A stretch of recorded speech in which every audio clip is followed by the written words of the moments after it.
see what comes out of that. Yeah. You guys still training at home? You've been either putting off or haven't done in a long time, and then you're like Yeah. rediscovering those things again, or finding new stuff during this COVID quarantine lockdown, however you want to call it. Yeah. I see you've been really busy with TikTok. That's Well, it's part of my therapy. yeah, that's funny though. I mean, It keeps me. Well, I was saying, would you rather me be depressed or goofy? I think I would rather be goofy. So yeah, that just kind of keeps me. yeah. And your shuffles, I'm like, man, this Asian can dance. Well, I didn't. That's another thing. I didn't realize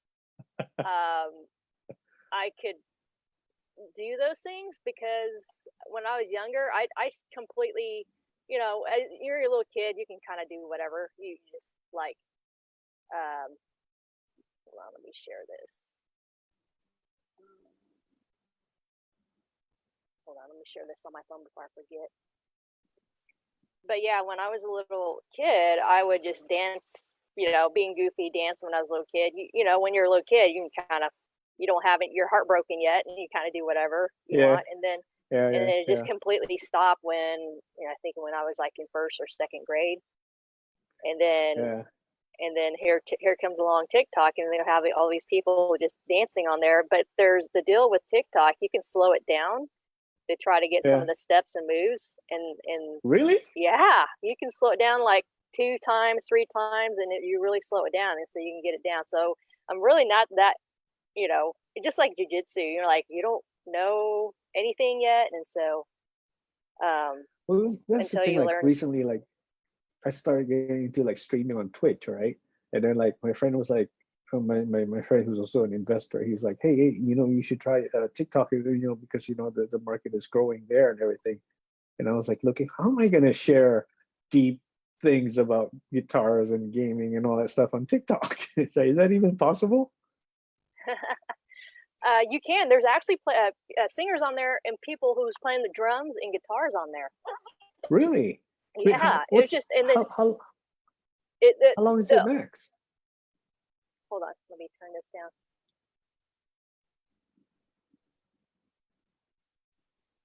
Hold on. You still there? Yeah. Okay. Yeah. You're a bit frozen, but yeah. Yeah, I had to get that down. So what I was seeing is it only shares as long as 60 seconds. Yeah. 15 to 16 seconds. And which is cool because, it just kind of gives you just a quick blurb of who you are, or, what do you like to do, your hobbies and stuff like that. And so I see a bunch of singers on there, dancers, anyone with different arts, comedians on there, people kind of like me doing goofy stuff on there. So, and then it was just funny because there was the drummers on there that's playing to the beat to that song. They try to find trending songs sometimes, and then you can kind of create your own jam and to go on there too. But they find trending songs, and then they play that trending song either under guitar or on the drums. And so one of the funny things that I was watching, this girl that was just banging it on the drums was doing it to the beat of that Bored in the House song. I'm bored in the house, bored in the house song, and they start beating that drums. It's just hilarious. It was just like the funniest thing. I was like, man, she can just jam, and she got like hundreds, thousands of likes because of that. So it's just funny. But it's not something like you can just like sit and like talk about something for like unlimited time, right? It's like you're limited to that 60 seconds, like Insta story, right? Yeah, you're limited, but here's the deal.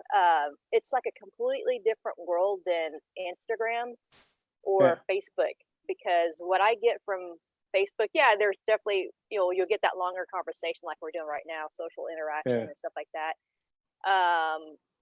And so, and plus you get the news, the politics and all that stuff on Facebook. And then Instagram, you'll get like more of the snapshots of people who's, talking about maybe themselves, and then Yeah. photos and travels and all that stuff. Whether in TikTok, it's just people who are just doing goofy stuff. It can be like, it's like more of a party over there, is what I was saying. There's like, Yeah. it's like a fun world over there, is what I'm saying right now. Yeah. So Yeah. it takes that vibe to another level. It's just funny. And so when people are seeing stuff that I do on Facebook or maybe on Instagram, is because I'm taking Yeah. a little bit of that fun world into the Facebook or Instagram. Wait. Lost you a bit. Hello, Yeah. you How's still your there? connection over there? Yeah. I'm here. Okay. Okay, sorry. It does that every now and then. So, but yeah, that's what I do. It's just, I'm like a peon over there. It's just like I'm a nobody. So Wait. Oh, but do you have to edit everything that you're doing, or is it like you just record it one time and then there's you the can go software in. just You can go. It's actually an easy app. Once you get to know how to use it, yeah because you can, like sometimes I'll start and do a duet with somebody and learn it if I yeah want to learn a dance, and so I can. There's an option where you can click to slow it down, yeah and then also where you can just click to record, but you don't have to like publish it until you feel like, oh, okay, I'm ready to post it, or you can post it private or public or something like that. So, yeah but yeah, you can learn a move or dance or lip sync to something and yeah slow it down, and so, or even do a little. I have another jujitsu person I follow. She all she does is just talk, and she follows like different recordings, and she's like a comedian. She just talks about is other this the recordings, stuff like that. Christina girl, Christina lady? No, no. Well, no. There's you, it you was did a duet with Shelly. her, right? Oh, Yeah, okay. that was the dance I did with her. Christina Barlan. She's a Yeah. Filipino. Yeah. But it was. Hold on, let me pull this up before. Um, Sorry, we're just, we got people online and talking. We're just talking and gabbing. Um, but it's Shelby Williams. Is the other girl I follow. She's a jiu-jitsu purple belt out in Tulsa, but she is just she's got like almost, I think, 400 followers within 1 to 2 months. You can get like followers real quick, depending how much you post. But she just posts like maybe 2-3 times out of the day, just talking, Yeah. doing just comic, just like either real life. It's just her witty, funny stuff that she would just blurb out and stuff like that. So, Yeah. um, Can but you let me, monetize that like YouTube? yeah, I mean, you can monetize it. I mean, there's ways you can monetize it and stuff like that. So Yeah. it just depends Okay. on, Yeah, like, we'll if you look want to, into it. yeah, if you want to do, like for you, guitar lessons, if you have a site that you want to post on there, or just like Instagram, or post inside the video, Yeah. you can post that. Like, you can start playing a, and if they like it and they start following you, the more Yeah. you build a rapport, then you can start to just posting about your site link. If you want more private lessons, guitar private lessons, you can learn from me and stuff like that. So if you Yeah. want to monetize it that way. Okay. Let me jump. I have sorry guys, we got blurb talking a lot. We have a lot to catch up. So I apologize. We have Poku, good morning. Yes, he's gonna play the guitar a little bit. What kind of music do you play? Blues and jazz. Blues jazz. Blues and jazz. So Old people music. old people music. You're not that old. How old are you? I just turned 40 like 2 months ago, so Okay, that's not old. I'm older than that's you. not old. Yeah, I know. Gotcha. So tell us a little about your background, where you were born and raised, before Singapore. It's pretty brutal, actually. I don't know how much you want me to say. I don't mind sharing it, but sometimes when Okay. I share it, and people were like, Yes, because it's like they come from a really a traditional, family where like everything's fine, and then they hear my story, they're like, yeah, I don't think we can relate. And then all of a sudden I never hear from them anymore. I was like, oh, I think I Okay. should have just said my family was fine. Okay. Well, before we might dive back into that. Let's start with your jujitsu because I know there's a lot of jujitsu people in here. Yeah, So when I met Thanos, actually Alex in it was back Singapore last April or May yeah, yeah. last It's year. around this time, yeah. Yeah, last year, and it was during the Danaher week camp of training. Danaher Death Squad is when I Yeah. met Alex. Were you at the Danaher training camp the year before No, I wasn't. that? That was my Okay, first time. Yeah. okay. And so he was a white belt. He was learning how to do leg locks, and so it was new to him.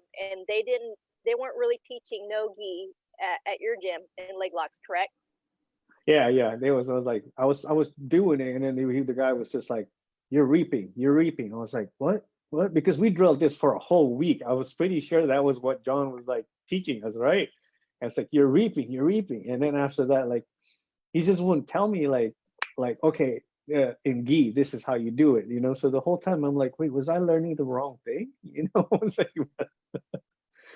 but so yeah, Yeah, and then but you asked me on Facebook about reaping, about what yeah, it was, and I say, well, it depends on where you're at, your professor, what level belt, and then if you're doing it in gi and no gi, reaping is not allowed unless you have an approval while you're rolling with your my professor. I know he approves it because of how I roll and stuff like that, and what I'm getting ready yeah. for. But reaping's not allowed in typically in gi. So I think you're reaping in gi class. Was that correct? Were you doing it while you're Yeah, training in yeah, gi? yeah. But I didn't like pull it, but I was just like I got into position of a heel hook, but and then like right when my leg would just like do the single leg X thing, and then they would be like, no, you're reaping, you're reaping. I was like, what? But the funny thing is like the moment I finished from like Danaher, I came back, right? My black belt professor, I was like, yeah, I came back from Danaher and everything, and I said like, I was like, what did you learn? It's like, oh, leg locks. I was like, we can use leg locks, right? And he's like, not until you're brown or black. And I was like, wait, I just wasted a week. I was like, but nobody would tell me that. It's just like, oh, you could do straight ankle locks. Yeah, And I think like the whole big part of it is like these guys don't really want you to get into that. They want you to pass the guard and everything. And then eventually I was just like, eventually like this professor, he was just like, he started like telling me what was legal or not. And eventually I became that leg lock guy. And every time somebody pulls me to their guard, I was like, your leg is right here. I'm gonna take it. I was like, and then they're like, what? I'm pulling you to my guard. All of a sudden you're tapping me out with the straight ankle lock. I can only imagine when a white belt learning all these leg lock stuff, and they're like, "What in the world are you doing to me?"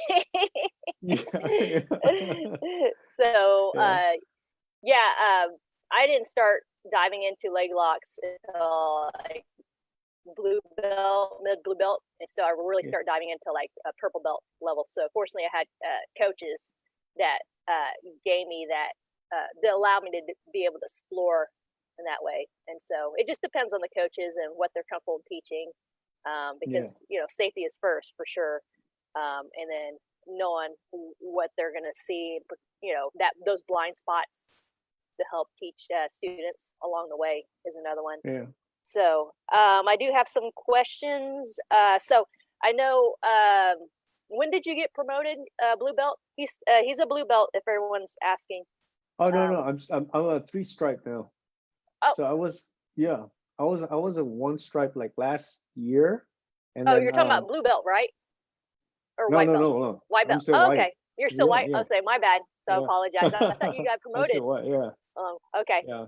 So We had an street. in-house competition, and then I won, and then they promoted me again. But yeah, it was like we went through like three two black belt professors and one brown belt professor. Jim had a drama that went viral online. You can Google it, and it was like viral. And our gym, like our UFC gym, has like a really bad reputation. But So okay. What? So what went viral? I got to Google it now. The it was crazy. It was basically like we had a black belt professor, right? But he was like a no stripe. He was from Evolve, oh right? yeah. So he was teaching us. And then I don't know if you know Barbara. Have you met Barbara? No, I haven't. Was she back involved Singapore Yeah, gym? she was really popular. She's like a world champion, and she goes Abu Dhabi and all that stuff. Oh And she was no. like she was like one of the big, she was like a star basically at Do you Evolve. know her personally? Yeah. Because she was at Yep. our gym as well. What's her Barbara? What's her last name? Catter, Katter. Um, Probably need to see if I can get her on. If you can get that hookup, talk to her about Yeah. Abu Dhabi competition because Oh, she I is. Oh, I'm you like can find very her intrigued. on. You can find her on Flow Grappling. Actually, she's like, which is Well, just funny because I think if I get that personal connection, if you know her, yeah, probably yeah, get her on or something like that. So, yeah. I'll definitely. But that was part of the thing. Oh, I'm typing with the wrong keyboard. Okay, this is her. Uh, so we have Alex. He's also a gamer too. yeah, Wrong recently, keyboard. yeah. I was like, yeah, it's not working. It's like, oh, doofus. Yeah. Uh, okay. So it was basically there was like a black belt there, right? And then like he was a no stripe black belt, and he was like dating this Barbara girl. She was a purple belt, but she was really killing it. She was really good, and like she has a good reputation and everything. And then this 5 degree black belt showed up, and this guy was a total narcissist. His name was Alex. And then we were just like, okay, and then I was like, then what's going to happen? And then this black belt was like, oh, okay, according to the management, he's only in charge of MMA. And I was like, wait, a 5th-degree black belt's coming in and he's in charge of MMA, and you're in charge of BJJ. And then this guy with like 5 stripes, he would like come and just promote somebody like 3 stripes at once. And then he says like, well, you better be careful, don't go back to the old professor because he's gonna demote you again. He's gonna take away those stripes. So he was like causing all this division, and then everybody was noticing if you were a social influencer who were like dressed very, as a social influencer kind of thing, he would be like ignoring the whole class and he would be rolling on her like the whole time, like he's lost in his own world. So that was like Wow. everybody noticed that, and we were like, what's going on with this guy? This guy is weird, and everything. So eventually the first professor that was there, he was like, what, I can't take this. He's like overriding everything, he's screwing everything up, and then management is like, oh, we can't lose him because he's a 5th degree and everything. So he left, and this guy, this Alex guy, he started like knocking guys out in MMA sparring. And then he was just being very rude. He was just like, I came to class one Saturday, and he was like on his cell phone laying there, and I was like, oh hi, I was like, I'm here for class. I was like, oh man, you're the only one that showed up for class. I was like, why don't you just like join MMA class later or something? He was like, because you're the only one, and I'm tired. I already thought, but it's like it's on the schedule. And so it was just crazy. It was just like really weird. And eventually that guy left, and then there was a substitute that came in. He got fired. There was like the whole gym was like separated and broken into two. And then our gym had a lawsuit because it's like we had a Muay Thai fighter, a Muay Thai coach who was wearing a brown belt, and then everybody was rolling with him. It's like, dude, you're not a brown belt. And it's like I'm a white belt, and I'm very sure I can put up a good fight. I was like, and he went viral. So it was just like, just Google UFC Gym Singapore. It's all there. It's all the juicy stuff is all there. And I was like, it became a joke. So it's like anytime, almost anywhere you go, there's like drama in Singapore gyms. Is that Yeah, yeah, because he yeah. was at Evolve and then he moved to UFC. I'm talking through the phone because I see comments. UFC gym in Singapore. Yeah. Can they That hear we what I'm saying? yeah. Oh darn. I can't hear any of them. So I'm like, No. So but they're commenting. uh-huh. They can hear us, but we can't Yeah. hear them. Okay, that's So cool. I pushed it through Facebook Live or Zoom meeting. Zoom meeting. So anything you Yeah. share, It's gonna be online. yes. Yeah, it's So fine. Yeah, it's yeah, fine. that's Like what's two friends cool about chatting. you. You're like whatever. Whatever, I don't care. Yeah. So yeah, they were asking which gym, but we just said gym in Singapore, and that's where you're still training, correct?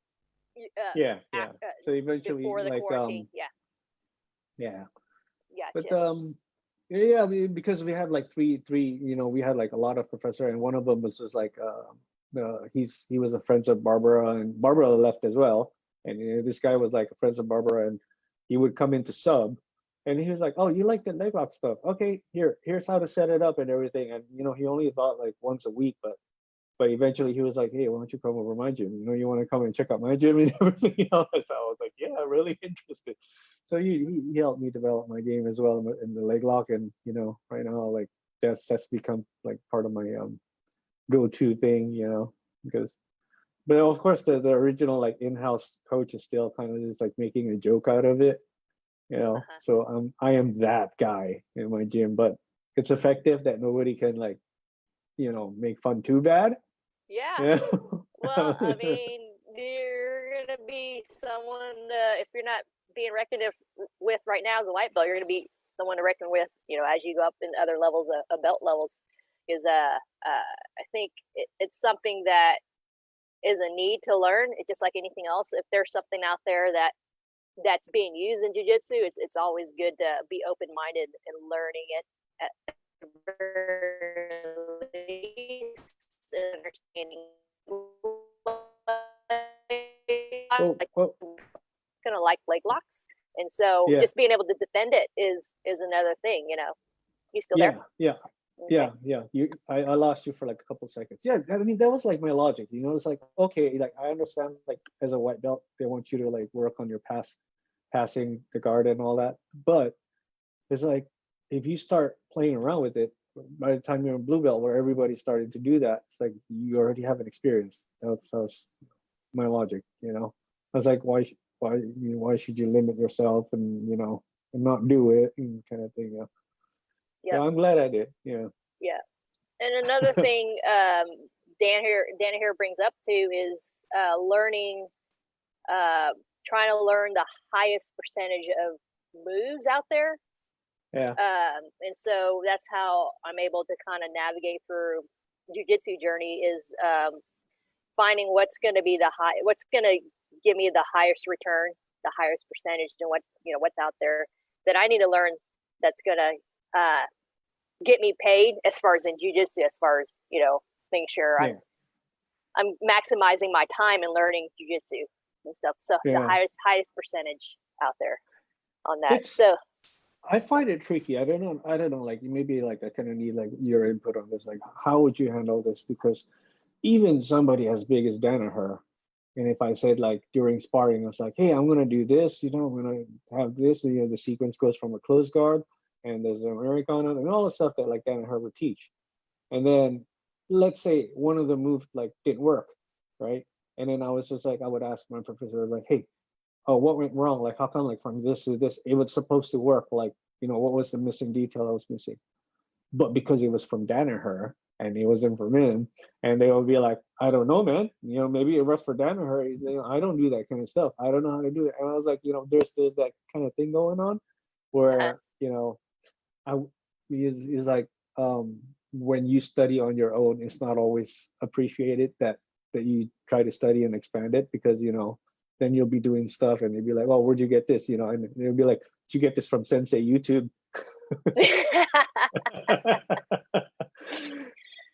Yeah. yeah, and there might be initially because as we're learning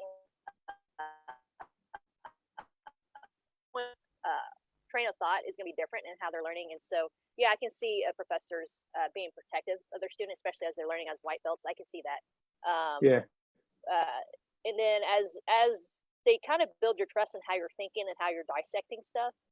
At least my professor, Seth Norman, which I truly appreciate, and Janie, um, they are so open, and they trust me in my judgment and how I'm able to dissect and learn.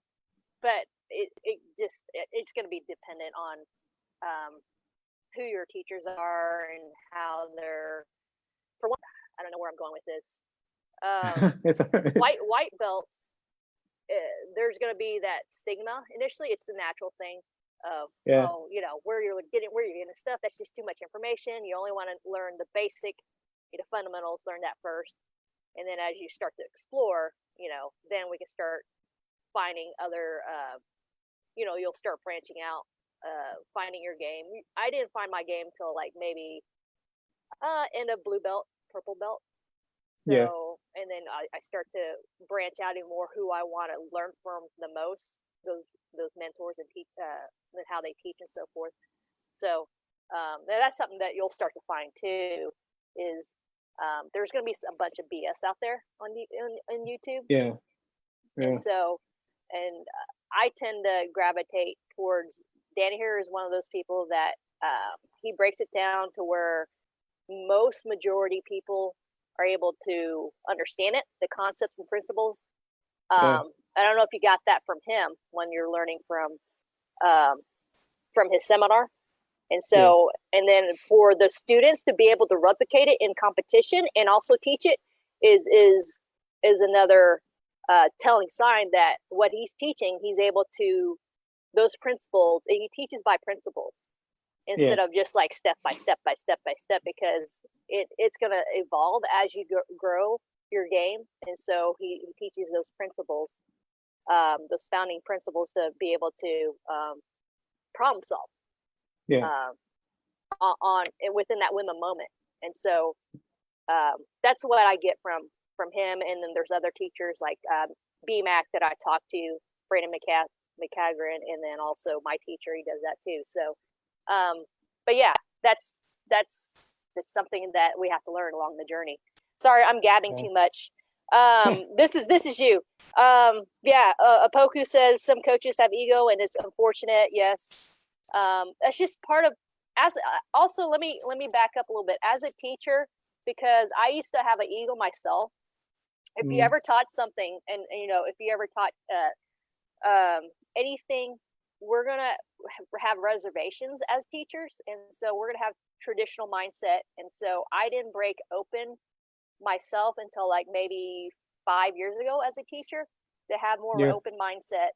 That what Brandon McCagran was saying, and Lindsay was the way she broke it down. I actually need to get her on as a teacher, is learning as a student. She likes to learn. There's 3 ways that's broken down that she likes to learn is show me and tell me, which is show me. First one. Second one, watch me. Okay, is the second one. The third one is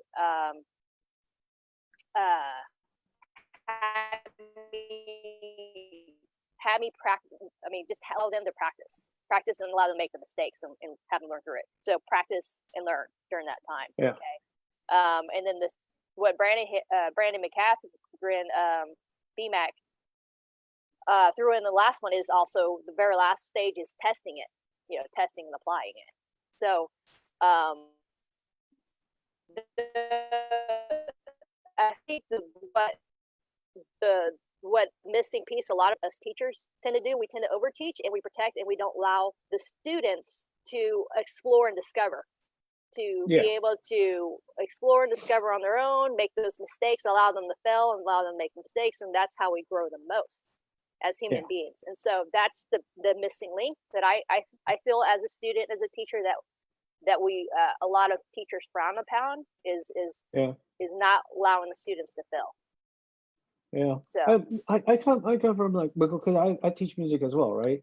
So it's like, for me, I would be like, all right, if I'm teaching you like the traditional blues scale, and then you are able to like find something from outside, and you'd be like, I want to make this blues scale like a bit more complicated, more jazz sounding, and then I learned this, I'm not, like, for me as a teacher, I won't be like, no, you can't play that stuff, like that's rubbish, like don't even touch that stuff. I'll be like, all right, this is where you can insert that, and at this much, you can insert this much of this to make it, cohesive and everything. It's just, my mentality, because I play jazz fusion as well, and I get that a lot from the traditional blues guys, where they would be like, you're playing way outside, you're playing like somewhere else and then coming back, and it works, and everything. But that's where I learned from. Like in my head, that's how I hear things, and the same thing, like in my jujitsu, I would be like, okay, my logic is, everybody in this class, we're training every day, right? And then we're learning exactly the same thing. So it all comes down to, if we are using the same techniques against each other, it all comes down to who's stronger, who's more agile, and who's more athletic, right? So my logic is, I need to find something else outside that could counter one or two things that they're going to be doing. Like, make sense? Like, Yeah. yeah. Because if not, then we're just going to be like, all right, I'm going to pull guard, you're going to pull guard, and whoever's the strongest is going to, drop, kind of thing. And if you're going to like, Gotcha. get a, Uh, totally agree. Now, we do have some questions. Good morning, Kathy. Kathy asks, I know Michelle Nicolini lives in Singapore for a few years. Have you trained with her there? Have you met her or trained her? she came in after I left Evolve for a while, but I came back because I'm friends with Dos Anjos, and he would come back to Evolve, and he would always call me up, and he's like, just come over. So even though like the gym like sent their debt collector to my house, There's that was that like one of story. the, I wasn't gonna lure that story out, but you're just like an open book right now. Go ahead. I don't care. It was like, yeah, just maybe don't post it on Evolve website. Okay, you guys hear that? Do not post this on Evolve website. Keep it here. No, it was just funny, because it was just like, I was like training at Evolve, right? And then like I was doing a lot of Muay Thai, and then my ankle was like really like purple one time, because I was like doing like spinning kicks and everything, and it kept happening.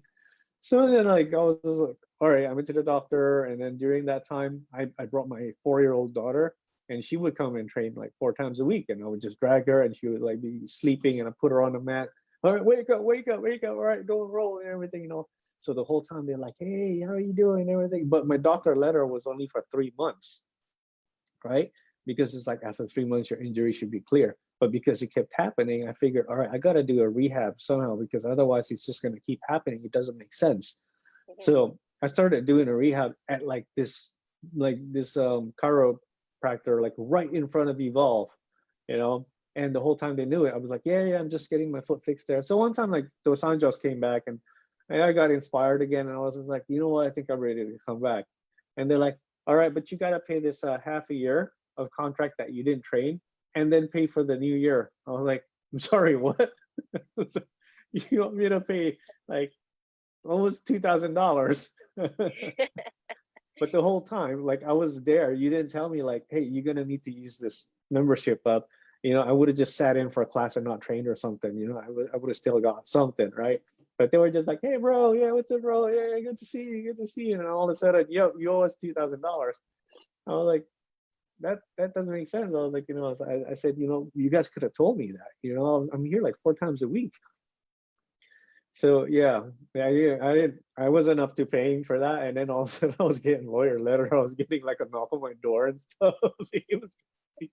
So when I came back for like Danaher, I was like, all right, this is too big of a chance to miss. I'm gonna go in there and then duck my head and hope that nobody recognized me. And the moment I walked in, it's like, yeah, hey, Alex, hey, how are you doing? I was like, oh crap. Well, I'm glad you're able to take that risk, because otherwise we wouldn't have met. So Yeah, appreciate you taking that risk. yeah, So that was we do have a few more questions. People are very interested in Singapore life and you. So question, I don't know if you know, does IBJJF travel to Singapore? not that I know of, no. Okay, what tournaments are out there in Singapore? In I know in Singapore, ADCC trials go out there. Yeah, what tournaments are out there? we just have like local tournaments, honestly. There's only like about like 2 organizations here that are just like holding the local tournaments, as far as I know. But then again, I only started competing like Yeah, this year. I started competing this year, and that was like another crazy story. I was like, because I was obviously a masters, right? I was a Uh-huh. masters, and then they put me up against like a 16-year-old kid. Oh, I know that feeling. Yep. Yeah, I mean, is that normal? Yeah, it does happen.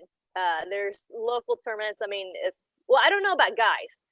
Over here in the U.S., it doesn't happen as much because there's a lot more males and male division, but in females, it does happen a lot in females because Yeah, lack of participants and competitors on that. So, but yeah, yeah, I bet that was a nice experience to have your first tournament. yeah. I mean, it was. I mean, I got my single leg X, and then it was like I almost got the straight ankle lock, but the guy was just like just resisting, and he got a bruise like right after the match was over. He showed me, he's like, dude, it's like you really bruised my ankle. He got a bruise right behind his ankle, but he just won't tap. He was just like, no, no, no, there's like a few seconds left, no, no. So yeah, I didn't get the W. And then of course, like once I got off, my professor was like, that's why, man, you didn't listen to me. You should have went for the pass and you should have got up and got the points. But no, you always do this leg lock shit. Well, at least you got a little bit of a moral win right there. It's like, yes, you got a bruise. Yeah, yeah. It was a good experience. I loved it. I'm definitely going again. Yeah. Gotcha. Good morning, Dustin King. If any of you all are watching, just say good morning. I'll say good morning back. Appreciate everyone tuning in. You look like How you many have people are there? right now it shows like 4 people watching, but sometimes that changes as we keep talking. But there's definitely people joining in and then popping out. So you got to keep it interesting so you can kind of keep people glued in. Just Oh, geez. I'm just playing with you. So Kareen is she's actually one of my good friends I met on Facebook, and so we stay connected on here. She is Malaysian, and she Yeah, okay. lived out in I don't know how many years you lived out in Australia. What part? She lived in Australia. You have to remind me what part of Australia you lived in, Kareen, as we're talking. But she said not BJJ related, but since you play jazz, you might know my Yeah, cousin. You might know her cousin, Jeremy Montero. Do you know that's him? our cousin? Yeah, that's her cousin. Do you know him? Yeah, everyone knows him. He's like an old legend here. I mean, he's not really like, Hold I on. mean, he's a senior guy. He's like a senior. He's somebody that everybody looks up to. Yeah, that's Oh that's our wow. cousin. So okay, that's her He's a cousin. Okay, pianist. so you guys need to get connected, Kareen. Eventually, you guys need to Facebook each other, Facebook friend. That's the Yeah, reason why we're doing these, because you never know. It's like a big country, big U.S. globe, but small world. yeah. What kind of stuff does she play? Is she active in Malaysia, or is she in the States? Or She's in right now. She's in the U.S. and she lived out in Melbourne, Australia. But her cousin is out. Jeremy Montero is cool. So yeah, yeah, he's in Singapore though. yep, yep, Yeah. He's like huge in Singapore. Yeah, for sure. So he's yes, she goes, yeah, Don't ask everybody. him if he knows me. I mean, we share like a same event, but no, I don't know. He does not know me. You're a white belt in jazz. I went belt in jazz. Yeah, I was like studying. No, the thing is like when I was like studying jazz, and then like over here, I was like the only thing that could pay my bills. And I was recruited to play top 40s. So here I was like playing the same top 40 song every night, and I would like try to play. I would try to improvise and everything. The guy's like, no, no, no, no, no, shh, no, no, no, none of that. And I was like, okay, yeah, but Yeah, that's a different she scene. goes, Yeah. I'm related to is it Clarissa? Clarissa. She's related. Clarice, Do you know Clar, Clarissa? what's her last name? What's her last name? Okay. Um. So yeah.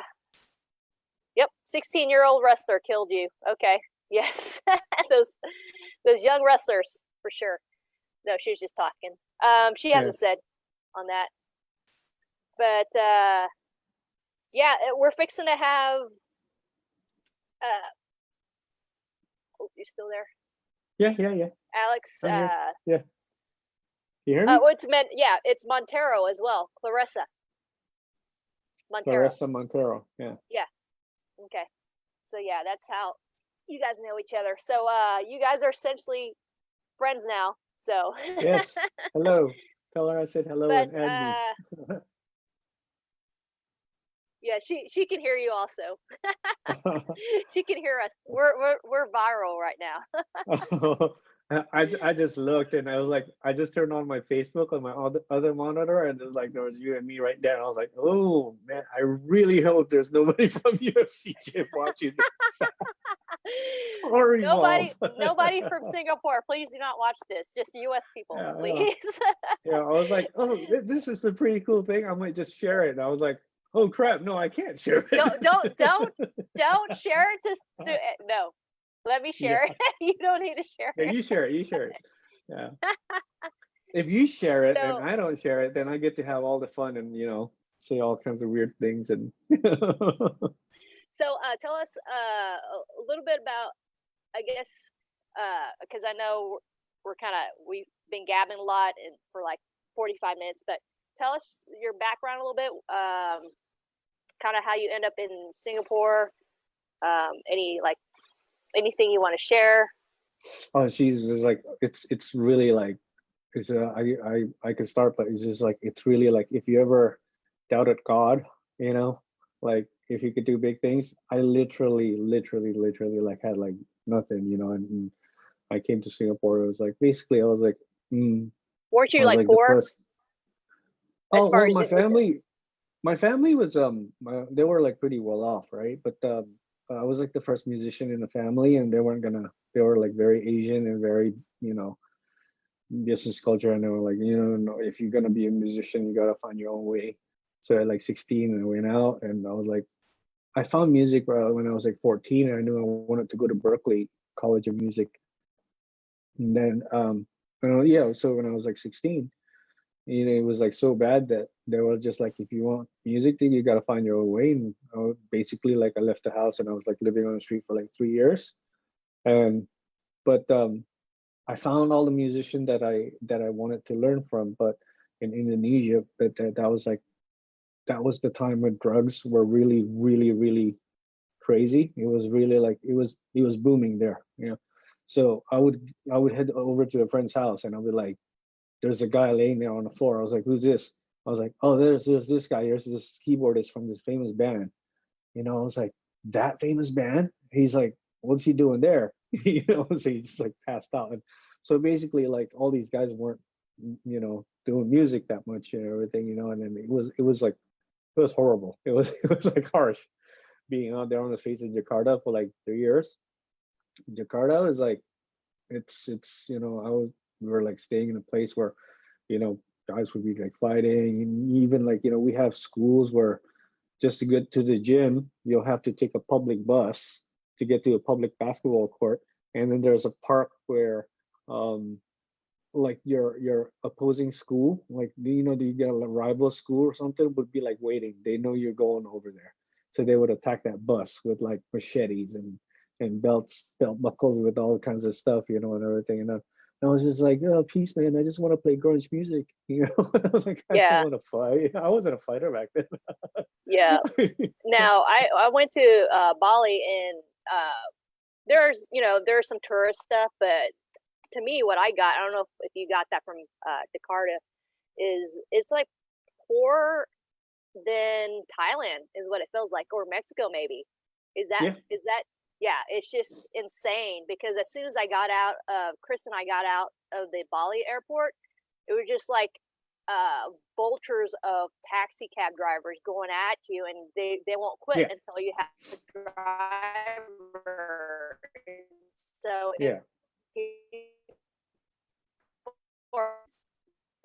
as far as making money and so forth, but it's just insane. So go ahead, going back to your where you came from, the Jakarta, that environment, to how you transitioned to being in Singapore.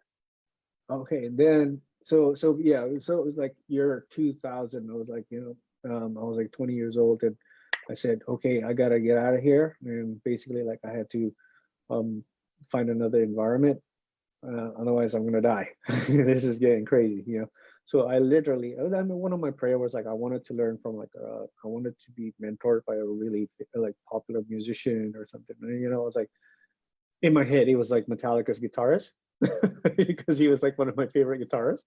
But you know, so basically, I was like, you know, I saw a guy for like the Christian music school up in a mountain for like 3 months, and I was like, you know what, up in the mountain for 3 months sounds good.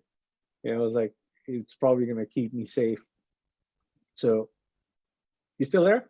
Yeah, I'm Yeah. still So here. I went there, and I was just like, oh, they said, okay, there's no program for guitarists. This is just like keyboards and drums and worship leaders and everything. And I was like, all right, but I already brought my guitar and amp here, so I was like, I'll be the only one playing guitar then. You know, it's fine. I'll stay. And he was like, they were like very traditional Christians. So guys not allowed to talk to girls for 3 months. And you wake up at 4:30 in the morning. You take the mountain cold shower, and you do your first prayer by 5, and your day ends about 10 or yeah 10:30 10. And every day was like that. You do not leave the place. But you know, it was the place where I had to be, you know. And there was this old guy there, and then he was just like just asking me during the interviews, like, hey, so what guitars do you like? And I was like, I like Hendrix, I like Metallica and everything, you know. And he was looking at me just smiling and everything. And then that evening we had the band practice, and he was just like shredding all over the place. I was like, who is this guy? You know, and then the staff was like, oh, he's like one of the guitar legends in Indonesia. And then, you know, and then I was like, oh my goodness. And it was like, you know, that was like my eyes just light up, and I was just like, I really need to get to know this person. You know, I want to get on his good side. But I don't know why. I think he felt the same way. And he was just like, we had to do house chores, like, you know, chores around the dormitory. And he would always like assign me to like clean up his place. So while I'm like mopping his floor and stuff, he would just like sit there, and he would just ask me about my background. He would just get to know me and everything and all that stuff. You know? So it was like, like long story short, after 3 months, he asked me to become a staff there, and I stayed there. And yeah, we became like he literally became more of a father to me than any other people. He became like to the point where his daughter would go over to my house. Eventually, I made, you know, me and my parents got along again, and then, you know, we traded. You know, stayed up in the mountains, and they sent their daughter over to my place, you know, to study in Jakarta. But yeah, he was the one that I lost to COVID like about a month ago. I'm And that sorry was about that. really, yeah, I know. And it was hard. Like 20, I knew him for 20 years, right? And then this guy was like, you know, for 20 years, like if life didn't make sense, he would be the only guy that would just like, you know, would just like follow him and everything. So that was like really hard on me. But yeah, but from there, like, because I was a new Christian, obviously, you know, he's like, you were on the streets partying for 3 years, and all of a sudden you go to a music school, Christian music school for 3 months, and then all of a sudden you become a staff. And it's like you're not ready. It's like I wasn't ready, you know. So I still had my old bad habits, you know. I was still smoking and everything and all that stuff. And then yeah, and then basically it got pretty bad again. And one day my dad just said, hey, pack up your stuff. I was like, why? He said, you're going to Singapore. I was like, all right. You know, I was like, you know, I was like, I didn't know what I was gonna do in Jakarta anyways, you know. I was like, it was getting really bad. So I went to Singapore, and for 3 weeks he just put me up in a hotel, like like Hilton, like Hyatt. You know, I didn't know anybody. You know, I had an uncle there that like worked for him, but yeah, I was just like alone there for 3 weeks, and finally, like through like connections, a pastor came, and he's like, why don't you serve again, you know, in my ministry. He was like an evangelist, you know. So I was like, yeah, all right, you know. I was like, this hotel is getting boring for 3 weeks. So I stayed in like the helper's room inside his house, inside the maid's room. So I was like, I went from like a well-off family to like living on the streets to like now like living in some strangers like maid's room kind of thing, you know. And I was like, all right, man, I'll just take this, you know, as it goes and everything. Then eventually I went to another Bible college for like 3 months. And when I got out, I stayed in the dorm, and when I got out, I went back to the house, and the house was sealed shut. And I was like, "Hi, yeah, I was just wondering, Pastor, where are you?" And he's like, "The other pastor took my money." So I was like, now the ministry has no money, and we have to shut down the house. I was like, "Okay, but where's my stuff?" I was like, "We left it in the bag in front of the house." I was like, "I'm right in front of the house right now. I don't have any bags. Like, there is no bags. The only thing I have is my shirt and a couple of t-shirts from the time I stayed at the dorm." And at this time, I just got to know this girl for like 3 weeks because one of the student there, he was a regular. He was a host playing a blues, like, the acoustic, like James Taylor kind of stuff at this one pub. And then eventually everybody came back saying, "Oh, there's this waitress. She's really pretty and everything." And, I was like, "Okay, I'll go and see how it is. So we got like close and everything. And she wasn't even a Christian. So eventually, like, she was there with me trying to like pick up my stuff. So I was like, "Oh my goodness, I just met this girl for 3 weeks. I'm coming back to this pastor's house. I have no belongings. I have no place to stay again. I have like nowhere to go. And I just finished Bible college." And to top it off, the dean the next day, he was like, "Hey, after the graduation, right?" He was like, "I'm gonna need your diploma back." And I was like, "Why?" And I was like, "This girl said that you tried to make a move on her." I was like, "No, that wasn't the story." I said, "She asked me out, but it was like a college rules that, we're not supposed to date. And I was already close with this one." I said, so I told her, I was like, "Sorry, I can't, and everything. But, because girl and girl, she trusted that girl." So I was like, "Okay," I gave back the diploma, and I had like nothing to show for the 3 months I was there. And I was Wow. homeless. So this girl's like, "Well, I guess we better get to my mom then, see what she thinks as well." And her mom's like, "Well, you look quite harmless enough. Why don't you stay with us then?" And I was like, "All right." So that was, that was I stayed over at this girl and with this girl and her family, and eventually we got married. That's the girl that's with me now. And it was like since that was 2004. So yeah, 2004 until now. I Yeah. married her like 3 years later, and we were like poor for like a long time because I was like struggling and trying to find my way as a musician. Eventually, I went to Malaysia, and eventually I studied music at ICON because you would take the first 4 semesters in Malaysia, and then after that, the Berkeley guys would come in and test you, and then you would continue at in Boston. And they accepted me to go to Boston, but then my wife got pregnant, and then I was like, I can't bring a newborn and I can't bring my wife over to Boston. So like this is not happening. So and everything. So we had to go back to Jakarta, and I had to find my own way again. I became a manager at a music shop, and so that was like it was like good. I mean, like God was good. Like I didn't die and all that stuff. But financially, there was like it was like we were always like trying to just get by. And and you got to get a load of this. This is the time where like it just turned around. It was like recently, like the house that you see like right now here in this place. It's like I would have never dreamt of it, because it's just like I was always like poor, right? And like we were always doing our best, but first I had no diploma. I went to college. I didn't finish that either. I got accepted to Berkeley. I didn't finish that either. So it was always like, okay, what job can I find? And so one day there was this music school in Singapore that said, "Hey, you want a job?" And I was like, "Yeah, of course. I want to move my family back to Singapore." And then I moved me and my newborn and my wife over to Singapore. And then they said, "You got to take care of your own visa." And I said, "That doesn't happen. This is a big music college." I said, "You know real well that this is not how it works. You just asked me to move in less than a week." And so we had to rent, right? And we had Mhm. to rent, and I didn't have a job, and my wife was like, our baby was like a couple months old, and she had to go back to being an insurance agent again. And she was like studying with a newborn and everything, and I was like doing odd jobs, like how bands have like roadies. I would just like bring the amps up and everything, and that was what I did. I would like teach private lessons, and we were like just trying to survive in Singapore. And the first month we got there in the newspaper, it was like Singapore is the most expensive city in the world. I was like, oh my goodness. I was like, Yes, it is. God, God, it's like, why? Why did you do this to me? It's like, this is crazy. Like, you had a sick sense of humor.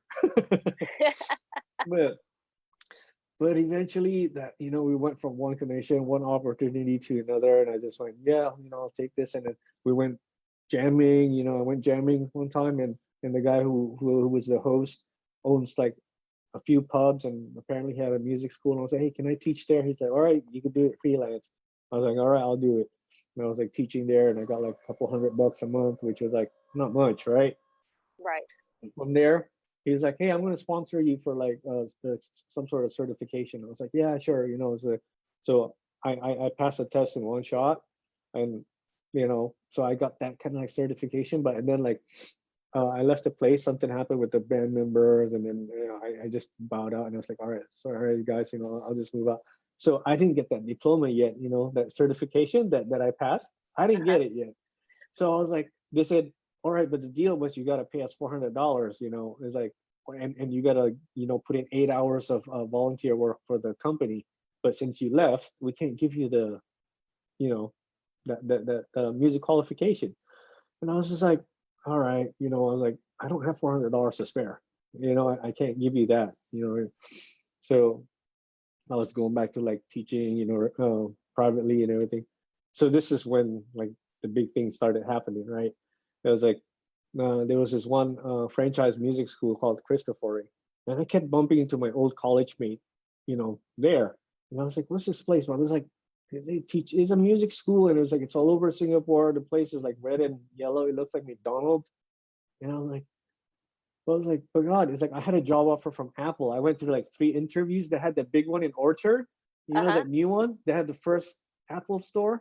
And Oh I was like wow. really excited. And I was like, man, I was like, I can, if I take this job, I can go back and show my parents, like, Mom, Dad, look, I got a real job. I'm like working for Apple, which is like, you get a lot of, benefits and all that stuff, Mhm. and I did 2 interviews, and I knew somebody in there that just said that, hey, you're like one of the stronger candidates. And I kept waiting and waiting, waiting, and there was a delay in the opening, but I kept bumping into this guy. And then this best friend of mine, who's like the ministry director for my church, he's like, why don't you try that music job? And I said, but you'll be teaching like classical music. I was like, I want the Apple job. That one looks cooler. I don't want to be stuck inside a room again and teaching kids and nobody see you. It's like it's again, but but he's got this anointing when he says something that it's just like, he's got that big brother figure with his words holds weight. So I said, Yes. all right, I'm gonna try. I'm gonna, if this is from God, I'm gonna try. And basically I went in, and then the HR lady was like, well, okay, what can you do? I was like, can you teach drums? I was like, can I see the book? I looked at it. Yeah, I can teach this. I was like, okay, you teach guitar. Do you have a video of yourself playing? I was like, well, I just made this website of myself. It's like a couple of weeks back. And she looked at it, and she was like, okay, can you teach ukulele? And I was like, can I see the book? And I looked at the ukulele book. I was like, yeah, I could teach this, no problem. Basically, she's like, all right, can you start like tomorrow? I was like, but I don't have the qualification paper. I was like, no, you can start tomorrow. I believe you. So I started working, right? My contract was 2 years. And then, okay, this is the part where it got like really, really, really crazy, because like one day I was just teaching, and then this guy came in. He was like my age, right? And then he was like, "Can you show me this song by Santana?" And I was like, "Yeah, sure." I was like, he was like, "Let me hear it." And I was like, "Oh yeah, yeah, this is how you do it." And then he was like, "All right, cool. I'll get back to you if but I'm liking this, and everything." So he left, and then I didn't hear back from him for like a few months. I think he was like busy or something. But one day, um, my pastor was like saying, oh, I'm serving at New Creation Church, by the way. This is like, there's a church with like 35,000 people, one of the big church there. And the pastor is always like, I never talked to the pastor. He's like, because the church is so big. But one day he was just like, you're gonna get your breakthroughs and everything and all that stuff. And I was like, okay, I'm gonna believe this. One day he came back again. He was just the same guy. He came back. He was in my room. I was like, oh yeah, yeah, I remember you. He was like, what's your name? And he told me his name again. I was like, yeah, yeah, sure, sure, yeah, yeah. Let's do that Santana song. So We were doing that Santana song, and then also he started playing some Christian songs. I was like, hey, I know that song. I was like, oh, you go to church as well. I was like, I could teach you a lot of Christian songs as well. It was like, you know, it was like, I serve at that church, and everything. So we hit it off, right? And so he started like really taking a liking to me. And then it was funny because like he kept calling me every day. He's like, hey, can we hang out? Can we hang out? And I have that kind of face.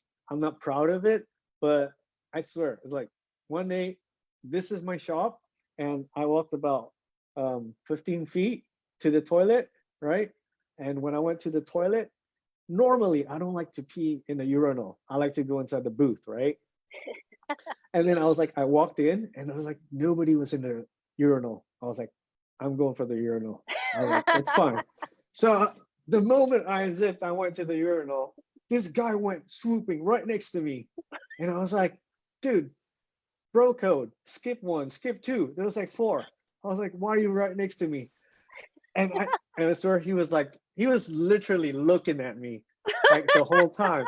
And he was like doing things like you shouldn't be doing in public, you know, like really, really inappropriate things by himself.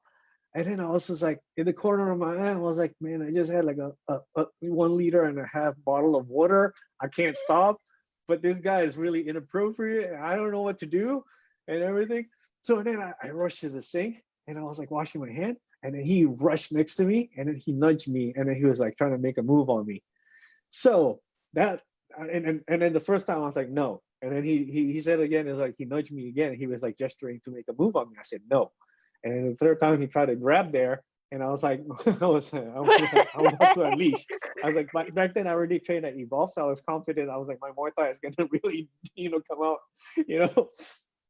And then he was like, all right, I'm out of here. You know, like, I'm sorry. He left.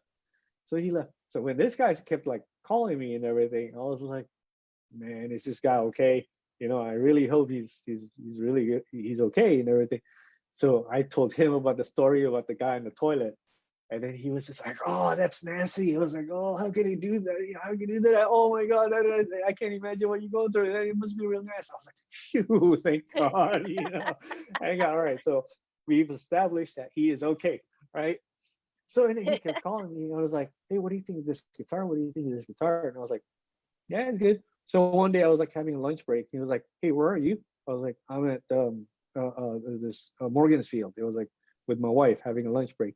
And he showed up with this really expensive like acoustic guitar, right? And I was just like, I'm like, why? He's like, yeah, this is for you. The Lord asked me to give it to you. And I was like, yeah, okay, all right, thank you very much. I really appreciate it, and all that stuff. And then well, I missed out this story, but 2 weeks before that, like one day before he came back again for the second time. So basically, my daughter has this gift when she says, like, Daddy, is like, how come we can't do this? I was like, well, because when I'm working, my salary goes into rent. And it's like we're staying in a nice place. And it's like right now we don't have that extra yet and everything. And she's like, well, why don't we buy our own house? I was like, well, I know someday. I was like, we don't have that yet. Like we can't buy our own house yet and everything. It's like, well, why don't you just try? Why don't you just try and everything? I was like, all right, fine. I promise. Yeah, I'll try it. So my wife and I were like looking at listings, and the house around here was just like, it was a good area, but it's like we had to come up with like 200,000, 100,000 deposit. I'm like, I don't have $100,000 and 200,000 deposit, But right when we were about to give up, there was one more listing. We checked it, we tested it, and I was like, hey, it was this house, right? Mhm. And it's like, it was cheaper, but why is it cheaper? And then we talked to the lawyer. He said, okay, the previous owner killed himself inside the house, and he committed suicide. He was here like basically like in a flood and everything around. And I was like, oh boy, But I walked in the door, and the first thing that greeted me by the door was a big statue of the Thanos toy from Avengers, and I was like, God, no way. I was It's like, a what is going sign. on here? Yeah, I was like, it's a sign. It was like, and then he had one whole big room because apparently he was a toy collector and he was like heartbroken, right? So he was a toy collector. So he had all these those toys are not cheap. They're like a few hundred to a few like $1,000, for each toy, and he collected them for a long time. And he was the lawyer's like, yeah, I mean, we don't know who to give this to, and we can't sell it. It's too much work. So if you buy the house, you get this as well. And I was just like, then I prayed about it, and I thought like, all right, you know what? I said, how much do I have to pay for the down payment? He said, you only have to pay $5,000. I say $5,000, and then I said, okay, $5,000, and then I could take a loan from the bank, and by the time I'm 60, I should be able to pay this off, right? So it worked out. It worked out, and then we signed the contract. Said, okay, we'll take the house and everything. And I asked my pastor. My pastor's like, oh, don't worry about that. It's like, if the guy passed away inside the house, and God is only using this opportunity so that the price is low and you could afford it.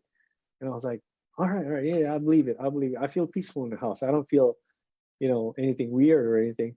So we signed the contract, and the day after was when this guy showed up for the second time, this friend of mine, right? And he showed up, and when you're excited, you just signed for your first house, and you're like, it's like, oh, I just signed, I just bought a house yesterday, like this happened, and this happened, just like how I was telling you. And then the whole, like, for 2 months after that, he was literally calling me. He was picking me up from work, and he was like taking me home. And when I had to serve in church, and like I had to be there by 5:30 in the morning, he was like, I'll pick you up by 5, all right? And he was like ready at 5 and everything. And he was just like, this guy's like super nice and everything. So eventually he revealed to me that he was like, he showed me, he's like, apparently he was like a billionaire in Singapore. And he's like, Nice. yeah, and don't worry about your house. I'm going to pay for it in full. And the That's guy awesome. just showed up, and he's like, here's a big lump of cash. He's like, I'll transfer you this. You take care of everything. Just don't mention me. Don't put me on social media and all that stuff. So I went from like, God, I came to Singapore with like nothing. Like I had nothing. I had to start from scratch. And all of a sudden, I don't even have a mortgage. Like the house is paid in full. But it was like in bad condition. It didn't look like this, right? Yeah. So then he was like, okay, just renovate the house then. I was like, I talked to the interior designer. She's like, this should cost 20,000. It costs us 60,000 because we have to redo like a whole bunch of things.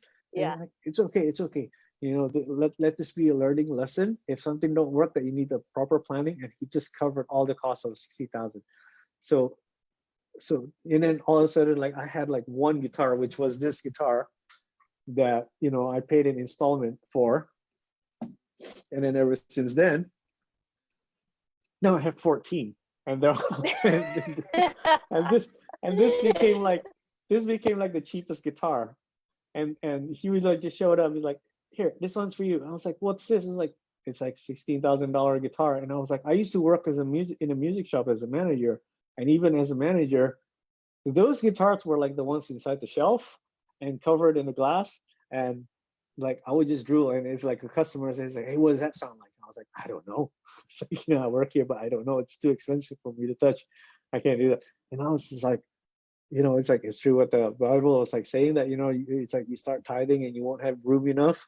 you know and yeah, man. And that was like, everybody, all of a sudden, even my church guys and like the guys on social media, it's like, wait, you used to be that guy who would just like buy one thing and then like sell it like the month after because you need that money back. And like, how'd you get all this stuff? I was like, I don't know. And it's like, you might not believe in God, but I'm telling you, I'm telling you as it is. I was like, you serve from your lack, and by His grace, and all of a sudden I got a house and all that stuff. So yeah, that was my journey to this Yeah. place. That's awesome. I appreciate you sharing everything. Sounds like you shared everything about your journey. It's just amazing because for those who don't understand, I mean, for me, in my journey, staying faithful through the ups and downs, because you never know when God at a whim of a moment can just change your life in that one moment. So that's what God did for you. And so definitely appreciate you. Praise God for all from going to a very, very, very poor town to where you're at. For me, in my personal experience and your personal experience and anyone else who's experienced God, that's only a God thing that allows somebody that can go from ruins to a prosperous soulful living in that manner. Yeah. So Yeah. great. So we do have some a request. Kathy says, "Ooh, I love the Santana song. maybe you can bless us with that song. Can you play that still?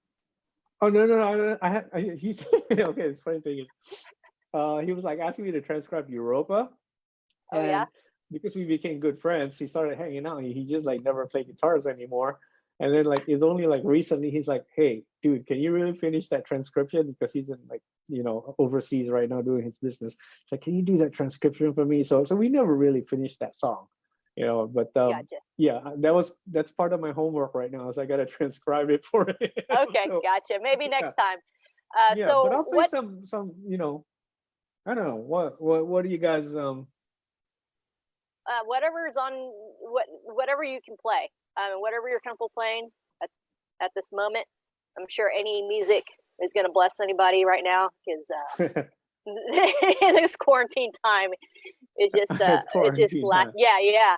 We need some quarantine music going on. I don't think they really are picky right now. All right. I'm gonna. Hey, what's that girl? That jazz player's name again? Kareen. Opoku sings blues. Anything with blues. And then Kathy says sounds like show number 2. So I don't know if Kareen, if you had any suggestions. Someone says whatever is on your heart. Okay. So I got one out of it. Can you hear this? up louder. Okay. Let's do some sound check first. Okay. I see your white legs. Yeah, they're pasty. It's it's okay. I make fun of my. It's lockdown. And you can't eat McDonald's food, and that's another thing. Yeah. Can't eat McDonald's food out in Singapore.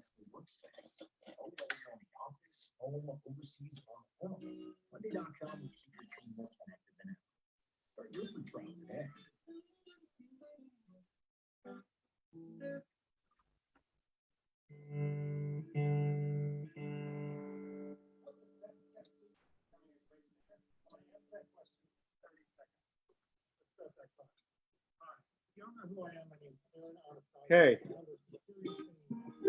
We can hear that. Is it balanced? We can hear it. I don't know what balance means to me. You're Like, can you hear the backing you're track? talking to a non-musician. Yeah. Yes. Okay.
Here you go.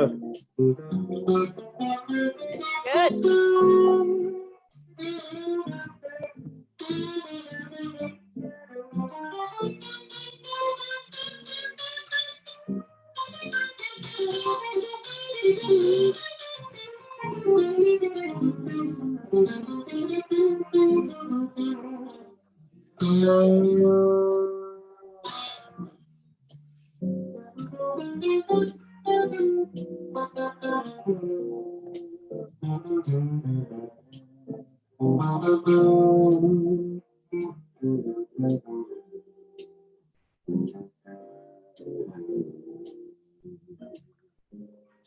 All right, I want to end it there. It's long. Awesome. Appreciate it. I think you're reaping the guitar a little bit as a white belt. Yeah. Yeah. Nice. Yeah, when I go to like a blues like a jam club and I play that kind of stuff, it's like, bro, what are you doing, man? What are you doing?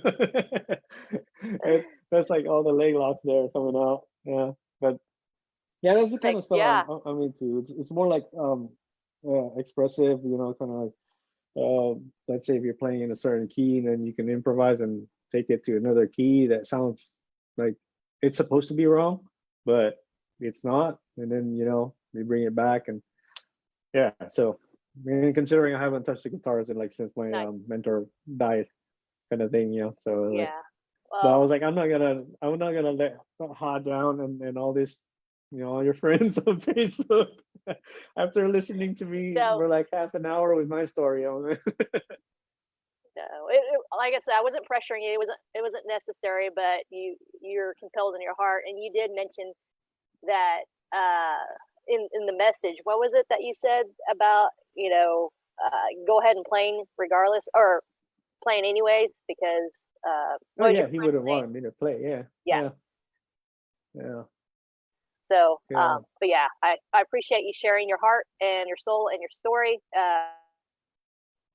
I just want to leave everyone with that because I know we kind of went over, but I felt that you have to tell God's story in you, and so such a great and amazing miracle story and journey that you've taken us along. So I appreciate that, and during these times for sure. I'll have to message you after to kind of catch up some more because I know we can talk forever. So I know back to their quarantine lives, but this is how we interact and socialize. So eventually, we need another one for you to share your story. Well, okay. Well, then I need somebody to interview me. I have to interview me or something like that. So okay. Yeah, that we have to have people on the show to interview me, something like that. So there's a request for you if anyone wants to and stuff like that. But I'll contact Barbara and maybe you can Yes. Yeah? Yes, please. Thank you. Yes, I want her on because I want to know about how she for Abu Dhabi because there's not very many people that talks about that level of competition. So I would love to pick her brain on that. So that'd be good to have. All right. So where can people find you? Do you have like as far as you want anything that you want to post about your guitar lessons? Okay, you can find them in Singapore. I'll find me at home right now till God knows when. can you like take your phone? Are you on your laptop or your phone Yeah, I'm right on my now? phone. I'm on my laptop. Can you show what Singapore looks like on the outside that people can kind of look? If not, no worries. I just didn't know if Oh, you I can can. I'm on a put. webcam stuck to a computer. Oh, okay, gotcha. Yeah, yeah. Okay, I'm no trying to worries. show I you was like just a hoping. 4K version of myself. Well, I just hoping that they can see Singapore from where you're at, but maybe next time. Yeah, yeah. So we'll have to maybe get you back on again. All right, everyone, you all have a good, blessed day and a good morning. Thank you for Thank you, listening. Thank you so Alex, much. Thanos. Thank you for your Yeah, stories. Appreciate it, thank and you. the drama in the Oh, you gym Google it. also. Google We it. appreciate Promise that me you'll also. Google it. All right, we gotta sign off. All right, All right. Bye bye. Have a good appreciate it. night. Thank you, everyone. All You too. right. Bye. Good morning and good night over there for sure. Yes. Bye bye.